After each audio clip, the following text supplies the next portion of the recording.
Hello everyone, I am Dr. Udar. I welcome you all in this new lesson. Last time we had studied about the GCD and how GCD can be written as AX plus PY. So in this lesson we would start with the properties. Properties of GCD,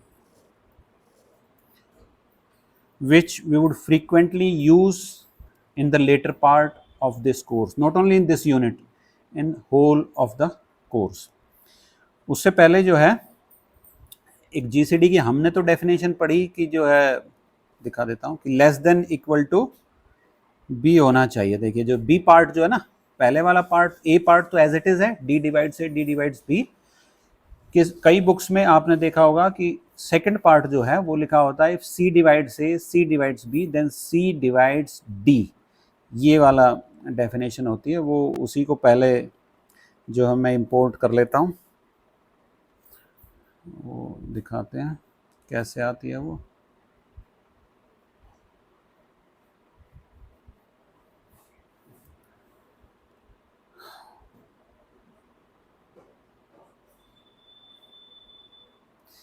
ये as a definition भी use की जाती है।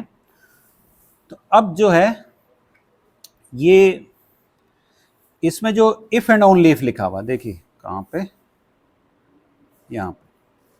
तो if and only if मतलब ये बिल्कुल equivalent है, दोनों चीजें जो हैं। वन वे जो है वो हम कर चुके हैं। कैसे कि ऊपर वाला हिस्सा गिवन है कि D is the GCD, then D divides A, D divides B and C divides D। ये पार्ट जब हमने ऊपर प्रूफ किया था, उस प्रूफ के अंदर जो है आपको कहीं पे नजर आएगा कि हमने C डिवाइड्स D भी किया था। आप उसको ढूंढना, आपको वहाँ पे मिलेगा। थोड़ा एक टिक लगा देता हूँ वहाँ पे, फिर भी आपको देखिए ये रेड में जो है ये कहाँ पे हमने आपको नज़र आएगा। तो ये you can infer from here, तो इसका मतलब C डिवाइड्स D जो है वो हम कर चुके हैं। तो वन वे हम ऑलरेडी कवर कर चुके हैं। जहाँ तक अब रिवर्स की बात है, कन्वर्स, वो एक लाइन का है कि अगर ये दोनों कंडीशन सेटिस्फाई हो रही हैं तो ये GCD होगा। बिल्कुल सिंपल एक लाइन का है, तो इसलिए उसको मैं छोड़ रहा हूँ आपके लिए। तो इसको हम डेफिनेशन के तरीके से भी इस्तेमाल कर सकते हैं। तो पहली कहने का मतलब GCD को हम ऐसे भी कह सकते हैं, तो प्रॉपर्टी के अंदर ही मैंने लिख दिया है। नेक्स्ट हम आते हैं, वन लिख देता हूँ, प्रॉपर्टी नंबर 1। इसको मैंने अलग से कर दिया है, प्रॉपर्टी नहीं लिखा है इसको। तो क्या है कि GCD of A and B,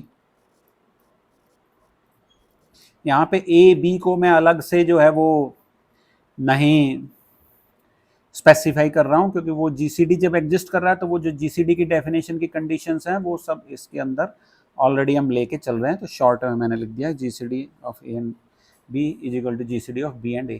ये भी बहुत ट्रिवियल सा है, लेकिन इसको मैं थोड़ा सा करा देता हूँ कि मैथमेटिकली हम कैसे शो करेंगे, इस वजह से मैं इस पार्ट को ले लेता हूँ। मान लिया ये GCD है इसका D, और इसका GCD है वो है D डैश या D प्राइम। तो मुझे शो करना है कि जो दोनों इक्वल टू हैं।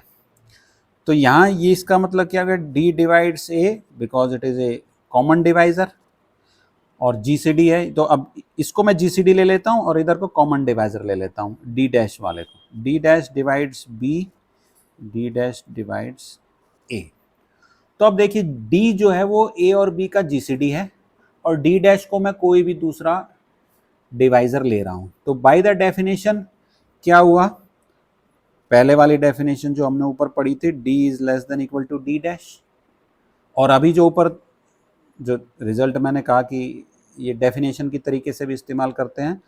तो या मैं यूं कहिए कि D डिवाइड्स D डैश, दोनों कोई सी भी एक लेनी है आपने, मैं दोनों लेके चल रहा हूं, दोनों के हिसाब से बता रहा हूं, आप किसी एक के हिसाब से भी लेके चल सकते हो, ठीक है।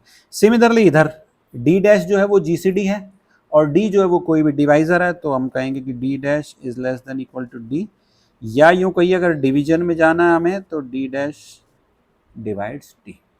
अब जो लेस देन इक्वल टू वाले दोनों को मर्ज हम करेंगे, कि डी डी डैश से कम है, लेस देन इक्वल टू है, D dash is less than equal to D, तो दोनों को मर्ज कर देंगे तो हम क्या आ जाएंगे कि D is equal to D dash. ये तो हो गया लेस देन इक्वल टू का। लेकिन अब सवाल आता है, अगर मैं डिवीजन वाला लूं तो ये जो मैंने एक बार पहले बताया था कि डिविजिबिलिटी जो है नेचुरल नंबर में, इंटीजर्स में नहीं, नेचुरल नंबर में एंटी सिमेट्रिक रिलेशन है जो पार्शियल ऑर्डर में काम आता है।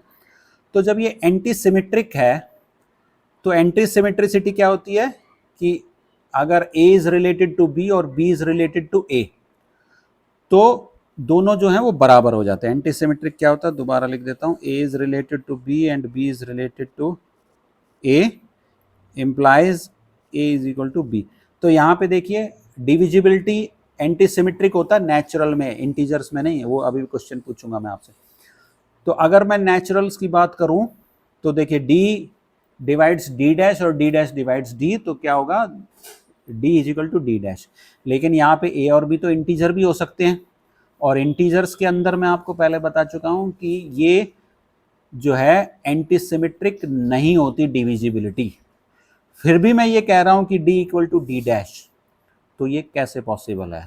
So think about it and let me know in the comments that how it is valid in that case as well, because I am nowhere taking A and B as natural numbers. I am taking A and B as integers, and in that case it is not a antisymmetric relation. Then how I can conclude that D is equal to D dash? Please go through that.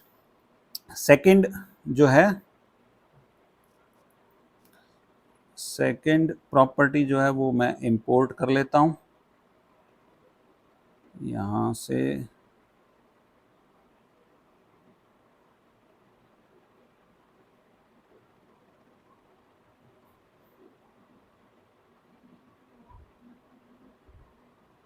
बड़ा कर देता हूँ so that readable हो जाए।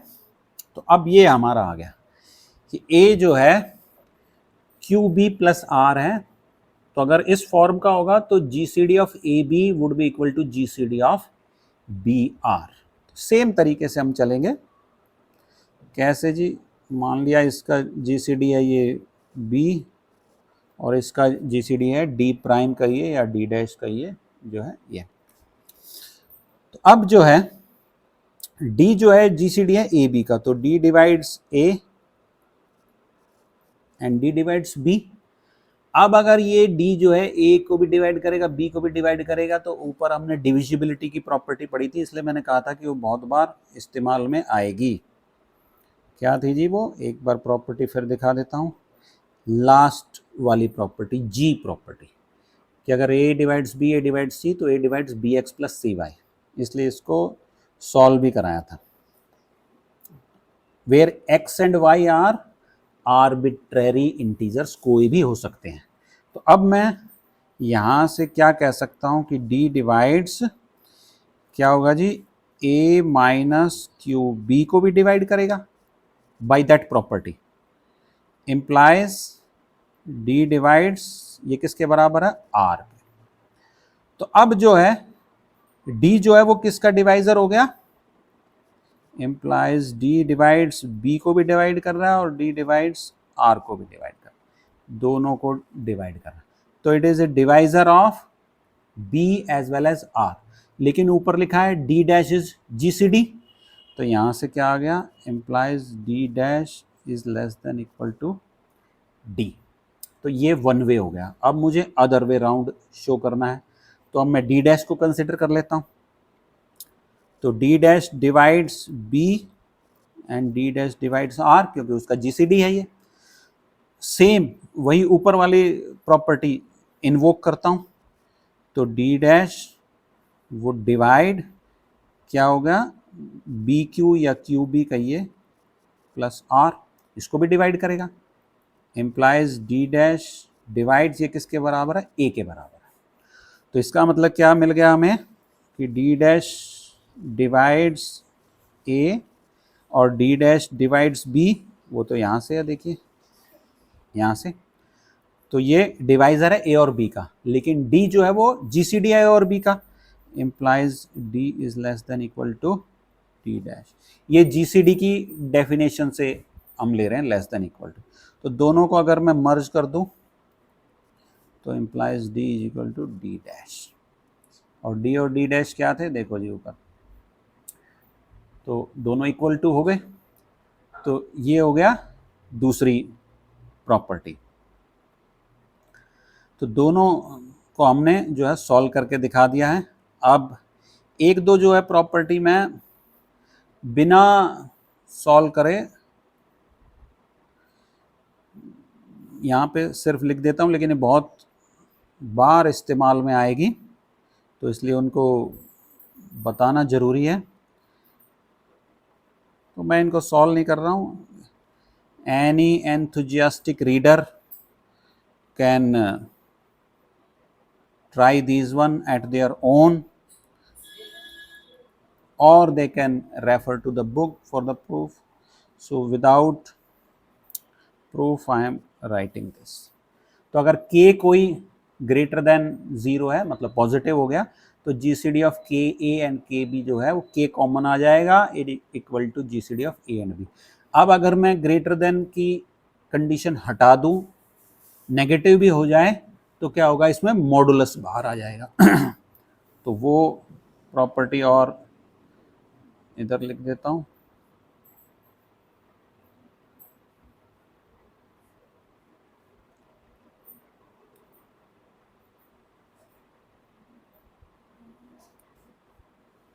ये property कि अगर non zero हो गया तो इसके अंदर से मॉडुलस बाहर आ जाएगा।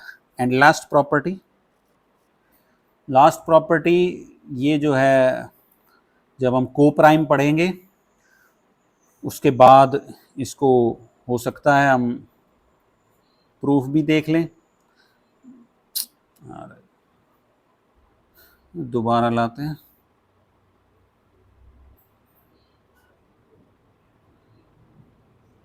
तो ये वाली प्रॉपर्टी,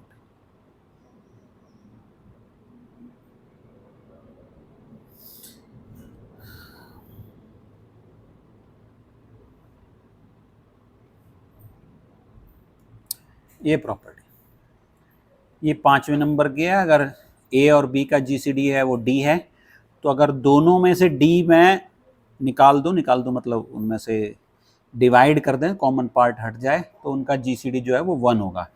ऐसे नंबर्स को हम, ऐसे इंटीजर्स को या नेचुरल नंबर्स को हम को प्राइम बोलते हैं। तो ये अगली बार को प्राइम जब पढ़ेंगे तो हो सकता है इसका प्रूफ हम वहाँ पे कंसिडर कर लें।